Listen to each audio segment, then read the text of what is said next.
Obviamente, a eleição é o assunto ainda do dia e ainda vai demorar. Confirmado agora, a gente ainda vai continuar falando de eleição. Confirmado aqui, segunda-feira, aqui no programa, Dr. Luiz Ribeiro e Dr. Afaf. Veio os dois, o casal aqui no programa, hein? Dr. Luiz Ribeiro e Dr. Afaf, confirmado, segunda-feira, 10 horas aqui no programa El Carracema. Seguinte, gente, lá no alto, uma parte da feirinha já está pronta. A quadra já está pronta, que o prefeito está dizendo que ali também vai servir para shows, mas só que o prefeito, dia 31, não é mais prefeito. E não existe em volta da quadra uma proteção para as pessoas que o pessoal está jogando bola ali, tem que ter uma tela em volta da quadra. Até que ficou bonito ali a pintura da quadra, né? Isso hoje é padrão, mas ficou legal. Então o pessoal está jogando bola e a bola está atingindo a praça de alimentação. Ontem pegou numa pessoa, até de certa maneira teria machucado a pessoa, né?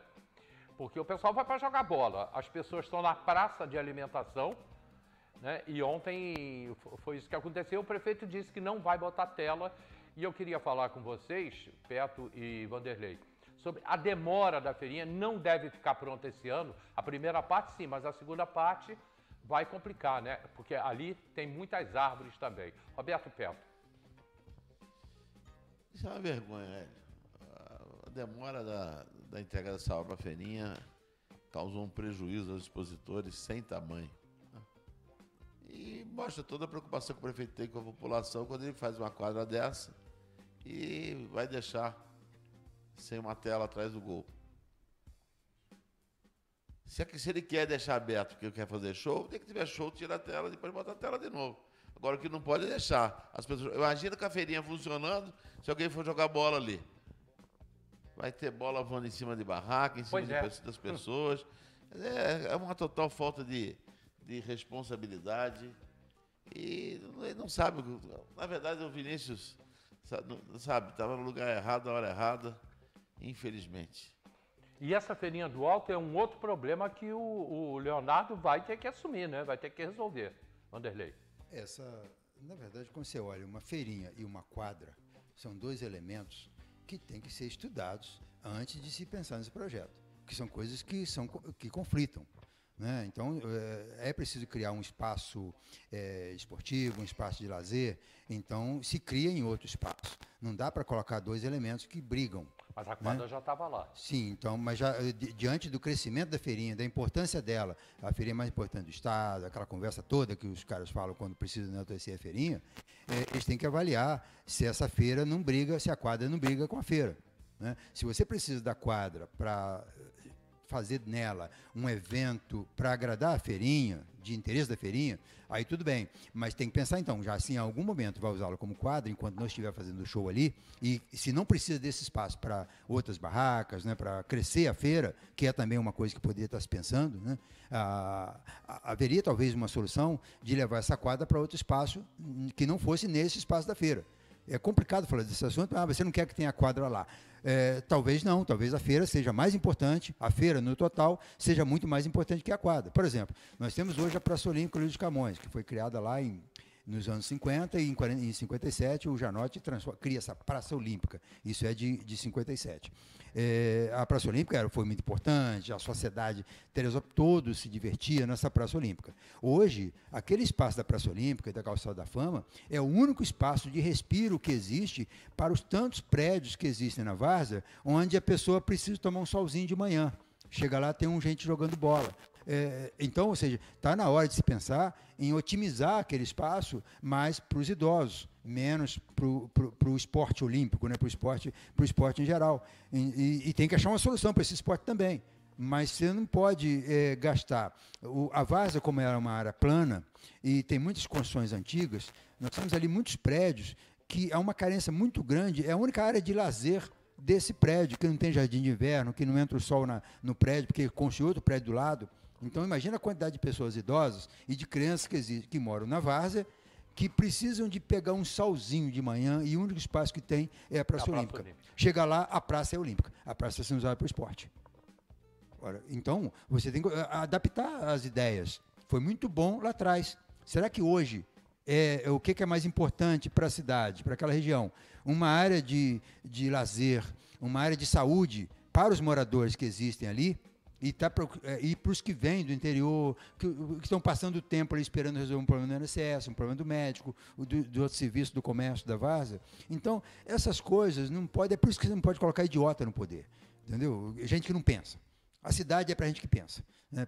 Decisões são necessárias e é preciso que pessoas pensem a cidade, o que é melhor para a cidade.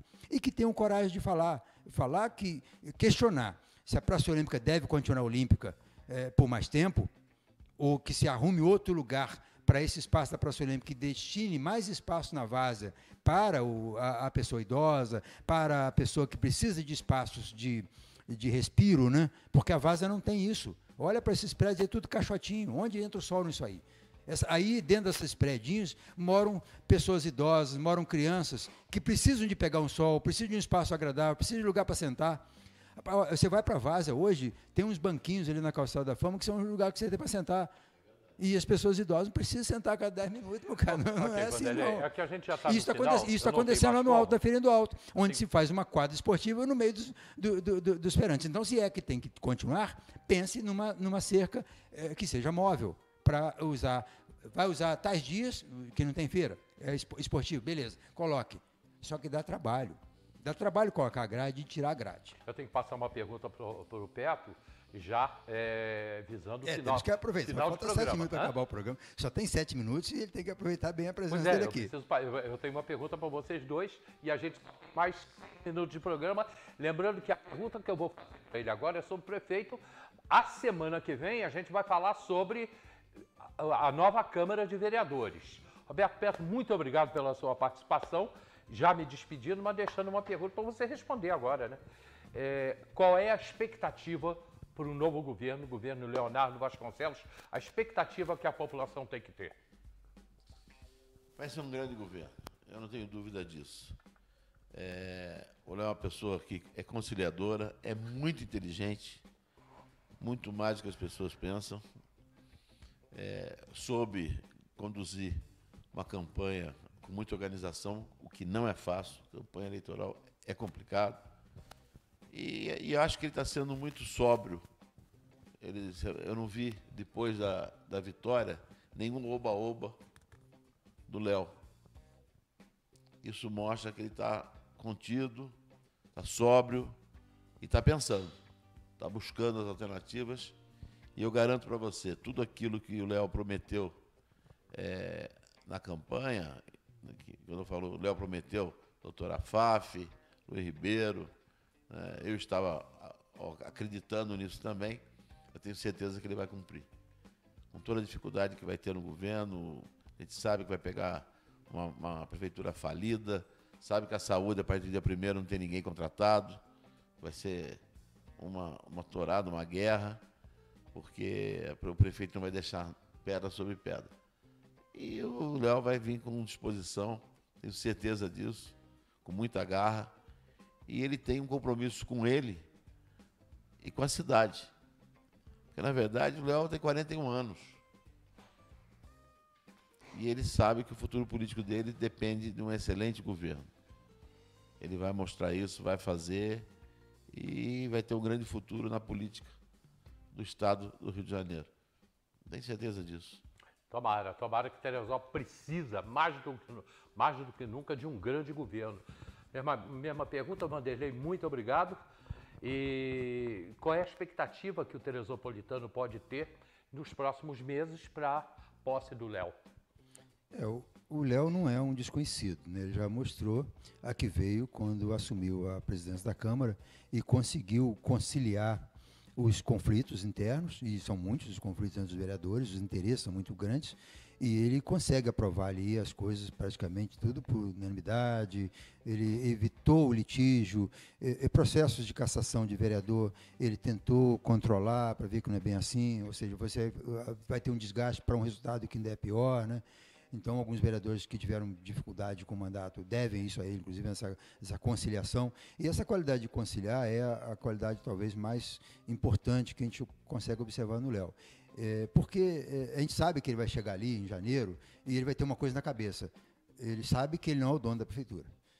ao contrário de outros prefeitos chegaram ali, esse aqui é o meu curral, esse aqui é o meu palácio. Alguns prefeitos chegam ali e acham que são donos daquilo ali. Ali você tem que ouvir os seus auxiliares e tem que ter uma boa relação com a casa ao lado, que é a Câmara. A prefeitura, sem a Câmara, não faz nada.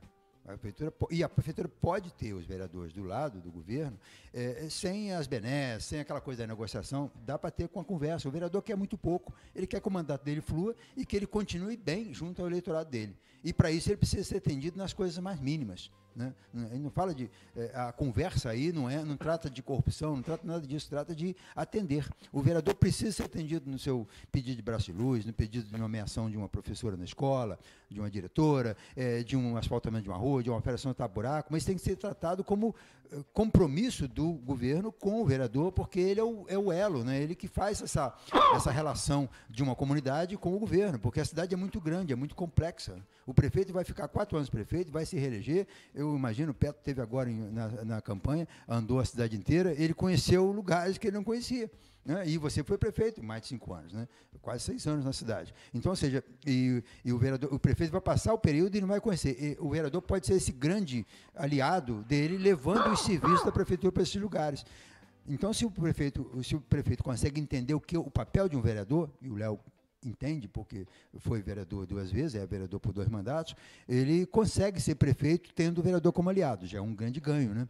E essa coisa também de se relacionar com as pessoas, que é uma qualidade que ela se perde quando o camarada vira príncipe, vira Deus, vira sei lá o quê, que alguns políticos acham que ficam dono da prefeitura, dono da cidade, dono das vontades, né? E quer que todo mundo se subjugue a ele, e esse é o maior problema que esse prefeito que está aí teve com as pessoas, nas relações, né? As pessoas, ele teve uma dificuldade de relação muito grande com o diário, comigo necessariamente, né? Porque ele fez uma molecagem aqui no dia, faltando 3 dias para a eleição, e eu não esqueço disso, né? Levou a gente a um crime eleitoral que ele cometeu aqui, né? E que depois ele vai multiplicar aquilo como se fosse censura a ele, ou seja, a TV dá a ele 1 hora para ele falar o que bem entende, contar as mentiras dele 1 hora, e no minuto final, onde ele tinha que dizer, peço o seu voto, ele vai falar mal do PMDB e do Luiz Ribeiro. E nesses 30 segundos do 1 minuto, que o jornal censurou, cortou, porque aquilo era crime eleitoral e que passou no ao vivo, nós eliminamos aqueles 30 segundos das 2 reprises. E ele pega aqueles 30 segundos e diz, faltando 3 dias de eleição, veja aqui o que o diário censurou. Eu fui censurado. Então o prefeito Vinícius foi moleque com a gente. E essa molecagem eu não o perdoei. Entendeu? Tivemos uma relação, ele tantas vezes veio aqui ao longo do governo, trouxe aqui, nós tivemos aqui o governador visitando o diário, e o governador era a estrela entrevistada, e esse sujeito que estava junto do governador se enfiou, arrumou uma cadeira para sentar do lado do governador aqui, sem ter sido convidado, né? E aquilo passou em branco para a gente. Não, que bom, é o prefeito, é o governador, que bom, você entrevistou os 2 aqui. Você lembra que até a cadeira era diferente, né? Então, ou seja, essas coisas a gente releva todo. Então, é o cara que chegou achando que era dono da prefeitura. Então, isso eu tenho certeza que o Léo não vai achar que é, porque ele não foi dono da Câmara por 4, 5 anos, ele compartilhou o poder da Câmara com os parceiros dele na Câmara ao longo desse tempo. E certamente que vai fazer isso na prefeitura. Está agora num momento muito delicado, que é o momento de formação de secretariado, ele está escolhendo aqui e ali, já deve estar pensando, já deve ter alguns nomes, ou deve estar pensando em como arrumar esses nomes nessa cidade complicada de pessoas de valor que talvez não aceitem o cargo em função de outras obrigações, e daqueles que vai ter que aproveitar e tal, mas certamente vai montar um bom secretariado e vai entender a prefeitura como prefeitura da cidade, e não dele. E só isso aí já remete a gente a acreditar que ele vai vir a ser, sim, um bom prefeito. Porque ele tem as qualidades todas para ser um bom prefeito, ele tem. Basta isso se concretizar, e eu acredito que vai concretizar. Semana para vocês, um grande feriado, tem feriado também terça-feira, feriado de Santa Teresa, e vamos estar junto. Qualquer coisa a gente está aqui ligado, ao vivo, trazendo todas as informações da cidade. Ainda vamos debater aqui a nova Câmara de Vereadores, vamos debater aqui os candidatos que não ganharam a eleição, enfim, tem muita coisa para a gente ir conversando. E na segunda-feira, doutor Luiz Ribeiro e doutor Afaf aqui no programa a partir das 10 da manhã. Muito obrigado a todos vocês, bom final de semana. Obrigado, Roberto Petro, obrigado, Vanderlei. Obrigado, Hélio. E continue com a gente, continua com a programação da TV Diário, primeiríssima na região serrana, hein? Região serrana. Muito obrigado, tchau.